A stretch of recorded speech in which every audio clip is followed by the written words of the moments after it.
آئیں عزیزو، آج ہم سب مل کر دوسرا تواریخ پر بات کریں گے۔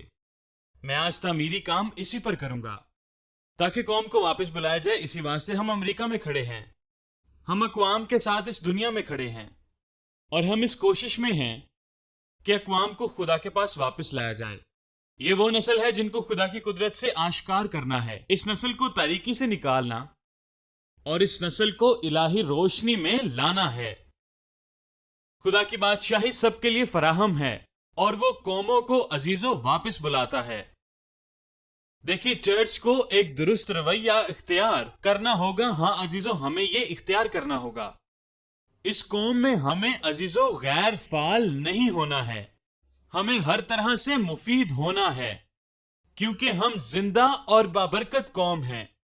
دیکھیے، چرچ کا متحرک ہونا ضروری ہے، اور میں آپ کو ضمانت دیتا ہوں کہ تاریکی اپنے کام میں سرگرم ہے، مگر تاریکی سب کو عزیزو بے اثر کر رہی ہے۔ دیکھیے، ہر بیماری، شکستہ حالی، درد آپ کی زندگی پر حاوی ہے، اور ان سب کے پیچھے تاریکی ہی سبب ہے۔ آپ غور کریں، دیکھیے، کوہ کلوری سے خون کا مکاشفہ پانا بے حد ضروری ہے۔ چرچ کو آسمانی اختیار استعمال کرنا چاہیے عزیزو، یعنی خدا کا کلام جسے میں بھی استعمال کرتا ہوں۔ غور کریں، خدا کی محبت اور اس کا رحم ہماری قوت ہے، اور اس کا عظیم فضل ہمارا زور ہے، اور جب اس کے فضل کی ترسیل چرچ سے ہوتی ہے تو عزیزو تاریکی ہمارے قدموں کے نیچے ہوتی ہے۔ عزیزو دیکھیں، ہمیں خدا کی سمت میں چلنا ہے تاکہ ہم سب مل کر قوم کو واپس لا سکیں۔ دیکھیے، کلیسیا کو یسوع کا دل ملا ہے، اور ہمیں پراسر ہونے کے لیے اس جگہ پر آنا ہوگا۔ یہ خداوند کے کلام کے وسیلہ سے ہوگا تاکہ آئندہ نسل خداوند کے کلام کو سنے، تبھی راست باز کی فریاد خداوند تک پہنچے گی۔ دیکھیے، میں آپ کو بتانا چاہتا ہوں کہ پچھلے ہفتے کا بھی پیغام یہی تھا، راست باز کی فریاد۔ میں اسی پر دوبارہ تعمیر کروں گا۔ آپ میں سے کچھ اس پر اتفاق نہیں کریں گے عزیزوں، میں آپ کو بتانا چاہتا ہوں۔ دیکھیے، قوموں کو بنانے والا خدا ہے۔ میں چند ایک نکات آپ کے سامنے رکھتا ہوں۔ ان اقوام میں بحیثیت ایماندار ہمیں کھڑے ہونا ہے۔ آپ غور کریں، ہم پاکیزگی کے لیے اکٹھے ہوتے ہیں، اور یہ بے فائدہ نہیں۔ ہم تعمیر اور قوت پانے کے لیے اکٹھے ہوتے ہیں، ہم شناخت کے لیے اکٹھے ہوتے ہیں۔ خدا کا کلام آپ کی زندگی میں کام کرتا ہے، حتیٰ کہ چرچ میں بھی، تاکہ جب ہم کبھی ناہموار جگہ پر ہوں تو ہم ثابت قدم رہیں۔ دیکھیں، خدا کے کلام پر کبھی بھی شک نہ کریں، کیونکہ خداوند کا کلام زندہ اور کارگر اور مؤثر کلام ہے۔ دوسرا تواریخ 29 باب پر غور کریں۔ حزقیہ یہودا کا بادشاہ ہے، اور اس کے حصے میں سخت ترین حالات آئے ہیں۔ جنگ کے ڈھول کی آواز مسلسل سنائی دے رہی تھی، اور اس کا باپ آخز ایک گناہگار تھا۔ آخز کا دور حکومت 16 سال پر محیط تھا، اور اس کا دور حکومت بددیانتی سے بھرپور تھا۔ دشمن ان پر حملہ آور تھے، اور یہ بھی کہ اسرائیل بھی شامل تھا، جنہوں نے ان کے بے شمار فوجیوں کو مار گرایا، اور دمشق نے بھی بہتوں کو یرغمال بنا لیا تھا۔ دیکھیں، ابھی بھی دمشق کی فوجیں ان کی سرحدوں پر موجود تھیں۔ دمشق ان کو مارتا اور غلام بنا رہا تھا، کیونکہ حزقیہ کے باپ آخز نے ان کے ساتھ دیکھیں ایک معاہدہ کیا تھا، اور وہ معاہدہ ان کے لیے وبال جان بن گیا۔ اور دیکھیں، واپسی کا تقاضا تھا۔ آپ ذرا غور کریں، یہ وہ حالات تھے جن سے حزقیہ کو گزرنا تھا اور ان کا مقابلہ کرنا تھا۔ قوم بھی ان حالات سے دوچار تھی اور شکستہ حال تھی۔ عزیزو، ان حالات میں آپ کیا فیصلہ کریں گے؟ کیا آپ واپس چلے جائیں گے، اور کیا آپ آگے کی طرف قدم بڑھائیں گے؟ ہو سکتا ہے کہ اس خفیہ جگہ میں کوئی تازگی ہو جو بیداری اور دلیری کا سبب ہو۔ دیکھیں، جب آپ کسی پوشیدہ جگہ پر تازگی پاتے ہو تو بیداری پاتے ہو۔ دیکھیں، امریکہ میں بھی اس طرح سے فریاد نہیں کی گئی ہوگی جیسے کہ اس وقت حزقیہ بادشاہ نے کی۔ وہ رویا اور اس نے خداوند سے فریاد کی۔ دیکھیں، ہم بھی ان حالات کے مطابق اس کے ساتھ چل رہے ہیں۔ جو حالات تب تھے آج بھی ہو سکتے ہیں، اور ہم بھی میدان جنگ کی آوازیں مسلسل سن رہے ہیں۔ عزیزوں، میں آپ کو بتانا چاہتا ہوں کہ آج ہم بھی میدان جنگ کے مقابلوں کی افق پر ہیں، جو کہ کلیسیا یعنی خدا کے بدن کے خلاف ہے۔ پس پردہ جو بھی اقدام ہو رہے ہیں وہ کلیسیا کے خلاف ہو رہے ہیں۔ غور کریں، دیکھیں ان کے منصوبہ جات غیر اخلاقی ہیں، اور اگر کلیسیا پرجوش اور باخبر نہ ہوگی تو کلیسیا کو نقصان اٹھانا ہوگا۔ وہ مسیحی تعلیم اور مسیحی ایمان کو نقصان پہنچائیں گے، اور یہ آپ کی بربادی ہوگی۔ دنیا کا نظام ان کے منصوبہ کا حصہ بن جائے گا، اور آپ مکمل طور پر اس کے شکار ہوں گے۔ اور وہ حالات جن سے خدا تمہیں باہر لے کر آیا ہے، تم پھر سے اس کے مرتکب ہوں گے۔ دیکھیں، ہمیں خود کو یاد دلانا ہے کہ ہمیں صحیح فیصلے کرنے ہیں۔ حزقیہ جب تخت پہ بیٹھا تو حالات نامناسب تھے، تو اس نے فوری فیصلہ کیا۔ آپ اپنے فیصلوں کو طویل نہیں کر سکتے، آپ کو ابھی ان حالات میں فیصلہ کرنا ہے، اور یہی وہ وقت ہے جس میں آپ کو فیصلہ کرنا ہے عزیزو۔ یہی وہ وقت ہے جس میں آپ کو کلیسیا سے جڑنا ہے، جو خدا کے جلال اور اس کی حضوری اور معموری سے معمور ہے۔ خدا کے کلام کو لوگوں نے بڑی مضبوطی سے بند کیا ہوا ہے۔ دیکھیں، لوگ دمشق کے دیوتاؤں کی قربانیاں گزران رہے تھے، لوگ ابلیسی بندنوں میں بند رہے تھے، اور غیر اقوام کے دیوتاؤں کی پوجا کر رہے تھے۔ عزیزو، آپ اس پر غور کریں، اور وہ ان کے رویوں کو اپنا کر زندگی گزار رہے تھے۔ آپ غور کریں، کاہنوں کا خاتمہ کیا جا رہا تھا، اور ہیکل خاموش تھی۔ دیکھیں، کلیسیا آگ سے خالی ہے، کلیسیا قربانی سے خالی ہے، اور اس وقت قوم کی بدترین حالت ہے۔ عزیزو، آپ اس پر غور کریں۔ اب آپ کو فیصلہ کرنا ہے کہ آپ اس لعنت کو توڑیں گے، ہم تاریکی کی قوت کو توڑیں گے اور آگے بڑھیں گے تاکہ بیداری آئے۔ عزیزو، میں آپ کو بتانا چاہتا ہوں، دیکھیں، بیداری کے لیے جگہ موجود ہے، اور امریکہ 1 نمبر پہ آتا ہے۔ دیکھیں، امریکہ اس میں نمبر 1 پر آتا ہے۔ آئے میرے ساتھ مل کر دوسرا تواریخ 29 باب 3 آیت پر غور کریں۔ حزقیہ نے سب سے پہلے کیا کیا؟ اس نے فیصلہ کیا۔ اس نے اپنی سلطنت کے پہلے برس کے پہلے مہینے میں خداوند کے گھر کے دروازوں کو کھولا اور ان کی مرمت کی۔ ہمیں خدا کے پاس واپس جانا چاہیے۔ حزقیہ نے فوراً فیصلہ کیا۔ عزیزو، ہمیں خداوند کے پاس جانے کی ضرورت ہے۔ حزقیہ نے خداوند کے گھر کے دروازوں کو کھول دیا، یہ اس کا پہلا قدم تھا۔ حزقیہ نے اعلان کیا کہ وہ خداوند کی عزیزو پیروی کرے گا۔ غور کریں، حزقیہ نے دل کے خیال کی پیروی کی۔ عزیزو، شروع کرنا اہم ہے، مگر میں آپ کو بتانا چاہتا ہوں کہ اختتام سب کچھ ہے۔ اگر آپ قدم اٹھانا چاہتے ہیں تو قدم اٹھائیں اور آگے بڑھیں۔ ہر حال میں یہ کرو۔ اگر آپ مسیح میں جینا چاہتے ہیں تو جیئیں، اور ایسے جیو کہ کل نہ ہو، کیونکہ سب کچھ عزیزو آپ کے سامنے ہے، اور فقط تم ہو جو کہ ذمہ دار ہو۔ آپ ذمہ دار ہو کر خدا کے کلام کو ہر طرف پھیلا دو۔ اس نے خداوند کے گھر کے دروازوں کو کھولا اور ایک شروعات کی۔ سب مل کر کہیں آمین۔ دیکھیں، 10ویں آیت میں خداوند کے ساتھ ایک عہد باندھا جاتا ہے۔ اب میرے دل میں ہے کہ خداوند اسرائیل کے خدا کے ساتھ عہد باندھوں تاکہ اس کا قہر شدید ہم پر سے ٹل جائے۔ حزقیہ نے خداوند کے گھر کے دروازے اس لیے کھولے تاکہ وہ عہد باندھ سکے۔ اسی طرح اس نے اعلان کیا کہ قوم کے مابین جو کچھ بھی ہوا ہو، مگر قوم کا دل خدا کی طرف ہو تاکہ مقصد پورا ہو۔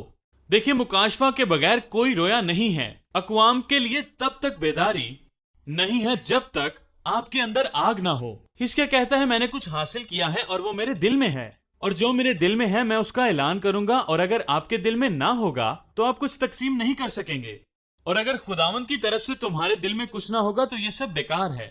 اور جب یہ آپ کے اور خدا کے دل میں ہوگا تب ہی آپ اسے تقسیم کر پاؤ گے، اور تب آپ کی روح خدا کے پیغام سے پر ہوگی۔ جب آپ روح میں رویا رکھیں گے تو تبھی پیغام کی ترسیل ہوگی۔ کیا آپ اپنے دل میں رویا رکھتے ہیں جو آپ کی حد سے باہر ہو؟ کیا آپ کلام کی رویا رکھتے ہو؟ کیا آپ آئندہ نسل کے لیے ایک رویا رکھتے ہو کہ وہ خدا کے تابع رہیں؟ غور کریں، کیا آپ خدا کی بادشاہی کی رویا رکھتے ہو؟ کیا آپ طریقی کی بادشاہی کی بربادی کی رویا رکھتے ہو؟ کیا آپ کے اندر جوش ہے کہ یہ ناکافی ہے، مجھے آگے کی طرف بڑھنا ہے، اور میں جانتا ہوں کہ میری ضرورت کہاں پر ہے، اور میں اس کے مطابق رویا رکھوں گا؟ دیکھیے، کیا آپ کے دل میں کچھ ہے؟ کیا آپ کے دل میں خداوند کے لیے کچھ ہے؟ کیا آپ کے دل میں رویا ہے؟ کیا آپ خدا کی بادشاہت کے لیے آگے بڑھنا چاہتے ہو؟ اس کی وسعت کے لیے آگے بڑھنا چاہتے ہو؟ عزیزو، میں آج آپ سے مخاطب ہوں اور آپ سے پوچھ رہا ہوں۔ آپ غور کریں، حزقیہ اپنے دل کی رویا کے مطابق چلا۔ آیت 11 میں لکھا ہے کہ وہ بات اس نے بعد میں کہی کہ یہ میرے دل کی رویا ہے۔ دیکھیں، وہ اب اپنی رویا کو تقسیم کر رہا تھا۔ جو کچھ اس کے دل میں تھا وہ اسے بانٹ رہا تھا، اور جب وہ اس میں چلتا ہے اور کہتا ہے، اے میرے فرزندو، تم اب غافل نہ رہو، کیونکہ خداوند نے تمہیں چن لیا ہے۔ کہ اس کے حضور میں کھڑے رہو اور اسی کی خدمت کرو اور اسی کے خادم بنو اور باخور جلاؤ. دیکھیں یہ ایک ذمہ داری اور تقاضا تھا. میں آپ کو بتانا چاہتا ہوں یہ ایک مطالبہ بھی تھا اور یہی آج کلیسیا پر لاگو ہوتا ہے. آپ کی بلاہٹ خدا کے کلام کی ترسیل ہے. آپ کی بلاہٹ کا مسا خدا کے کام کے لیے فائدہ مند ہے. عزیزو آپ طریقے کے کاموں کو ہوتا ہوا دیکھ رہے ہیں. آپ بس چھت پر بیٹھے ہیں اور ان کو آتے جاتے دیکھ رہے ہیں. آپ لڑ رہے ہیں اور اسی اثناء میں رات کو جنگ بھی ہو رہی ہے کیونکہ آپ دیکھ سکتے ہیں کہ طریقی کیا کوشش کر رہی ہے. عزیزو طریقی خدا کے گھر کو نقصان پہنچا رہی ہے. چرچز لیڈرز اور پاسٹرز ہمیں یہ پہچان کرنی ہوگی کہ ایک بڑی جنگ جاری ہے اور ہمیں اپنی چراگاہ کی حفاظت کرنی ہوگی. ہمیں بھیڑوں کی گلہ بانی کرنی ہوگی اور ان کو خدا کا عظیم کلام سنانا ہوگا. ہمیں ان کے لیے شفایت کرنی ہوگی. ہمیں ان کے لیے برکت مانگنی ہوگی. ان کو شفا یابی سے آراستہ کرنا ہوگا. ہمیں ان کو بحال کرنا ہے اور ہمیں ان کو محفوظ کر کے ان کو بچانا ہوگا. غور کریں خدا ہم سے تقاضا کرتا ہے کہ ہم اس کے گھر کی نظر ثانی کرتے رہیں مگر یہ نہیں ہو رہی. اسی لیے کلیسیا بھٹک رہی ہے. عزیزو غور کریں اس نے تمام خادموں کو اکٹھا کیا اور ان پہ کچھ باتیں لاگو کر دیں کہ خدا کے گھر کو پاک کرو تاکہ ہم آگے کی طرف قدم بڑھا سکیں. سب مل کر کہیں پاک کرو پاک کرو پاک کرو پاک کرو پاک کرو. میں اکثر یہ کہتا ہوں کہ آپ میں سے بتھیرے سوشل میڈیا استعمال کرتے ہیں. ہم دیکھتے ہیں کہ خادم ایک دوسرے پر حملہ آور ہیں اور ایک دوسرے کے ساتھ بہت تلخ رویہ اور باتیں کرتے ہیں. ان حضرات کو ضرورت ہے کہ وہ ایک دوسرے کے خلاف مت بولیں اور سب مل کر طریقی کے خلاف جنگ کریں. ایسا کر کے آپ وقت ضائع کر رہے ہیں. اسی لیے آپ اس پیغام کو ضائع کر رہے ہیں. آپ اس لیے حملہ آور ہیں کیونکہ آپ اسے ناپسند کرتے ہیں, کیونکہ آپ کو ان کا چرچ پسند نہیں ہے. عزیزو میں آپ کو بتانا چاہتا ہوں کہ آپ کو اس وقت ایک ہونے کی ضرورت ہے. آئیں ہم سب مل کر بادشاہی کو وسعت دیں چاہے ہمیں کچھ بھی کیوں نہ کرنا پڑے. دیکھیں ہم سب تو بہت مصروف لوگ ہیں. ابلیس جانتا ہے کہ اس نے آپ کو کس طرح سے مصروف کرنا ہے. دیکھیں آئیں مل کر اپنی جنگ پر توجہ دیں اور سب کو ایک جگہ پر اکٹھا کریں اور سب مل کر اس کا مقابلہ کریں. عزیزو سب کو مسیح میں ایک ہونے کی ضرورت ہے. سب یکجاں ہوں اور یکجاں ہو کر اس کا مقابلہ کریں. ابلیس آپ کے اتفاق سے ڈرتا ہے. پاسٹرز ہمیں اپنے چرچ کو واپس لینا ہوگا. خدا ہمیں اقوام کے لیے استعمال کرے گا. عزیزو باہر پراثر ہونے کے لیے اندر تڑپ کا ہونا ضروری ہے. ہمیں اپنے دلوں کو پاک کرنا ہوگا. ہمیں اپنے گھروں کو پاک کرنا ہوگا تاکہ طریقی ہم تک ہرگز نہ پہنچ سکے. ہمیں اپنے آپ کو پاک کرنا ہوگا. آپ ابلیس کے خلاف یکجاں ہوں تاکہ ابلیس آپ کے گھر میں نہ آئے. اسی لیے اپنے گھروں کو پاک کرو. خدا ہم سے یہی تقاضا کرتا ہے کہ ہم پاک دل ہوں, پاک گھر ہوں, ہمارا اقرار ٹھیک ہو, ہمارا کردار ٹھیک ہو. میں نے بتھیرے پادریوں کے ساتھ ملاقات کی ہے. ہم تیموتھیوس اور تیتوس کے خطوط کو دیکھیں گے. ہم ان ذمہ داریوں کا جائزہ لیں گے جو ان پر لاگو ہوتی ہیں. یاد رکھیں کہ مرد خدا احتساب کا حامل ہے. غور کریں چاہے وہ پاسٹر ہے یا پھر رسول ہیں. دیکھیں وہ اسے کیسے جانیں گے کہ وہ کیا ہیں, وہ کس طرح سے کھڑے ہوں گے, ایک مثال کیسے بنیں گے, وہ کس طرح سے خدا کا ہاتھ تھامیں گے. اس واسطے کلیسیا کو مضبوط ہونے کی ضرورت ہے. چرچ کو پاسٹرز کے حوالہ کیا گیا ہے اور دیکھیں پاسٹرز بھیڑوں کی گلہ بانی کریں گے اور دیکھیں وہ سب پلپٹ منسٹرز نہ ہوں گے. ان کو چرواہا بننا ہوگا. ان پر مسا ہے کہ وہ سب کو محفوظ کریں.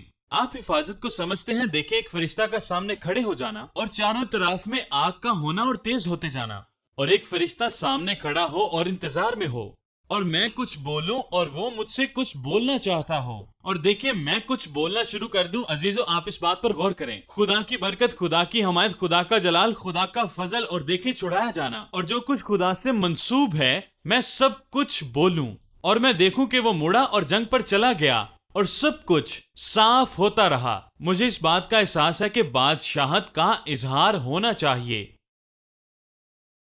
سب کو خدا کے کلام کی طرف رجوع کرنا چاہیے. دیکھیں تاریکی اسے کنٹرول نہیں کر سکتی. اختلافات, دکھ درد, دانتوں کا پیسنا, یہ سب دوزخ کا گہنا ہے. مگر آپ کو خدا کے کلام کو بولنا ہے, کلیسیا کا احاطہ کرنا ہے. اور جب وہ اپنی جگہ واپس لے لیں اور اپنے قدم اٹھائیں, سب مل کر کہیں قدم بڑھاؤ. کلیسیا مل کر خدا کے گھر کو صاف کرے. دیکھیں عزیزو کیا یہ بات اچھی اور شادمان نہیں ہے؟ اور دیکھیں اس کے بعد یہ کفارہ کی طرف آتا ہے. حزقیہ کہتا ہے کہ میں 3 قربانیاں چڑھاؤں گا کیونکہ ہم خدا کے گھر کو صاف کر چکے. ہم نے تاریکی کو باہر نکال دیا ہے. اب ہمیں ضرورت ہے کہ ہم خداوند کے ساتھ بات کریں اور خداوند کے ساتھ مشورہ کریں تاکہ سب کچھ واپس حاصل کیا جائے. سب لوگ مل کر کہیں واپس حاصل کیا جائے. ہم اس بات پر غور نہیں کرتے کہ ہم خدا کے ہاتھ سے کتنے دور ہیں. بے شک ہم اچھا کر رہے ہیں, ہم میٹنگز کرتے ہیں, ہم خدا کے قریب جاتے ہیں. عزیزو, اس بات کو سمجھے جو میں کہنا چاہتا ہوں جو اس دنیا کے بارے میں ہے. دیکھیں یہ فیس بک یا یوٹیوب کے بارے میں نہیں ہے. دیکھیں یہ ان فرسودہ چیزوں کے بارے میں نہیں ہے, یہ کلیسیا کے بارے میں ہے. عزیزو, آپ اس بات پر غور کریں. عزیزو, خدا ان چیزوں کے بارے میں سوچنا بھی نہیں چاہتا. ان چیزوں کا خدا سے کوئی سروکار نہیں. یہ خدا کے گھر کو پاک کرنے کے بارے میں ہے, یہ کلیسیا کو پاک کرنے کے بارے میں ہے. دیکھیں جب لوگ فیس بک پر کوئی پوسٹ لگاتے ہیں, دیکھیں پاسٹرز اکثر ایسا کرتے ہیں, تو تمام دنیا دیکھتی ہے. اس میں کوئی حیران ہونے والی بات نہیں ہے. اگر میں چرچ نہ جاؤں تو عزیزو, اس محرک کو روکنے کی ضرورت ہے. آپ غور کریں, ہم کو کلیسیا کا تحفظ کرنا ہے اور کلیسیائی معاملات کو ٹھیک طرح سے لے کر چلنا ہے. آپ دیکھتے ہیں کہ دشمن کلیسیا میں کیا کرتا ہے. ہمیں اس کو خداوند کے مطابق لے کر چلنا ہے. عزیزو غور کریں. عزیزو, ہمیں کلیسیا کو بڑھانے کی ضرورت ہے. حزقیہ نے ابھی تک کچھ بھی نہیں کیا تھا. اس نے صرف خدا کے گھر کو پاک کیا تھا. اس نے کسی پر الزام تراشی نہیں کی, نہ کسی کی شکایت کی. آپ غور کریں, حزقیہ بادشاہ نے 3 قربانیاں چڑھائی تھی. آپ غور کریں, 3 قربانیاں. دوسرا تواریخ 29 باب اس کی 20 آیت. تب حزقیہ بادشاہ سویرے اٹھ کر شہر کے رئیسوں کو فراہم کر کے خداوند کے گھر گیا. یہ ایک مقدس عمل تھا. اس کا مطلب پاک کرنا تھا. غور کریں 21ویں آیت. اور وہ 7 بیل اور 7 مینڈے اور 7 برے اور 7 بکرے ملکیت کے لیے اور مقدس کے لیے اور یہودا کے لیے خطا کی قربانی کے باعث لے آئے. عزیزو, اس پر غور کریں. اور اس نے کاہنوں یعنی بنی ہارون کو حکم دیا کہ ان کو خداوند کے مذبح گاہ پر چڑھائیں. قربانیاں بادشاہت, ہیکل اور یہودا کے لیے چڑھائی جائے. عزیزو غور کریں, حزقیہ قربانی چڑھانے جا رہا تھا کیونکہ قوم نے اب تک معافی نہ مانگی تھی. حزقیہ کے باپ کے دور سے لے کر اب تک کوئی قربانی نہ ہوئی تھی, اور حزقیہ ایسا کرنے میں نمبر 1 پر آیا تھا. اور اس نے یہ سب کچھ بادشاہی کے لیے کیا تھا, اور اس کا یہ پہلا قدم تھا. اور گو کہ وہ ابھی تک حملہ کی زد میں تھے, اور اسرائیل نے بھی ان پر حملہ کیا تھا. عزیزو, وہ جانتا تھا کہ قوم کو اکٹھا کرنا ہے اور بھائیوں کے خلاف ہرگز نہیں ہونا, کیونکہ خدا سب کو اپنی بادشاہی میں شامل کرنا چاہتا ہے. اور دیکھیں, اسی لیے اس نے بیرونی پہنچ کو حاصل کیا, اور اس نے مختلف علاقوں تک رسائی حاصل کی, کیونکہ انہیں بھی خدا کی حضوری میں آنے کی ضرورت تھی. حزقیہ نے ان کے گناہوں کا کفارہ کیا اور ان باتوں کا بھی جن کو نہ مانا گیا. دیکھیں, کیا یہ درست عمل نہ تھا؟ ہمیں بھی چاہیے کہ ہم لیڈرشپ اور حکومت کے لیے کفارہ ادا کریں, کیونکہ وہ بھی ابھی تک غفلت میں ہیں. عزیزو, اس بات پر غور کریں. حزقیہ نے گناہوں کا کفارہ ادا کرنے کا فیصلہ کیا, اور یہ ایک سوختنی قربانی کے طور پر تھی. انہوں نے قربان گاہ پر کفارہ ادا کیا, اور یہ کفارہ تمام اسرائیل کے لیے تھا. دیکھیں, آپ ایک تجربہ کریں, جب آپ کسی مشکل میں ہو تو آپ اس کے لیے لڑیں. ہم رنگ و نسل اور قوم کے لیے دعا کر رہے ہیں, اور چاہیے کہ آپ قوم کے لیے ایک قربانی, ایک کفارہ ادا کریں. آپ دعا کریں کیونکہ آپ حقدار ہیں کہ آپ زندہ گواہی بنیں. کیونکہ اگر آپ صرف اس کے لیے کفارہ ادا کریں گے تو دیکھیں باقیوں کے لیے یہ کیا ہوگا. یہ کفارہ یسوع کی ذات کا مکاشفہ ہے. غور کریں, یسوع نے کفارہ ادا کیا ہے. یسوع مسیح نے سب کو عزیزو نجات دلائی ہے. اب غور کریں, اور ان سب کو یہ وصول کرنا تھا, ان کو اپنی زندگی پر عائد کرنا تھا. یسوع نے سب کے لیے کلوری پر جان دی. اور دیکھیں, یہ اہم کام یہودا کے لوگوں نے حزقیہ کے ساتھ مل کر کیا. کیا آپ اس بات سے واقف ہیں کہ اس دن کتنے لوگ بچ گئے؟ ان سب نے اقرار کیا اور توبہ کی, اور وہ سب لوگ آگے کی طرف بڑھ گئے. اور ایسا کرنے کے لیے عزیزو سنجیدگی لازم ہے. خود کو پاک کریں تاکہ آپ آگے بڑھ سکیں. دیکھیں, بچایا جانا ایک عظیم عمل ہے, اور بچے رہنا دوسرا عظیم عمل ہے.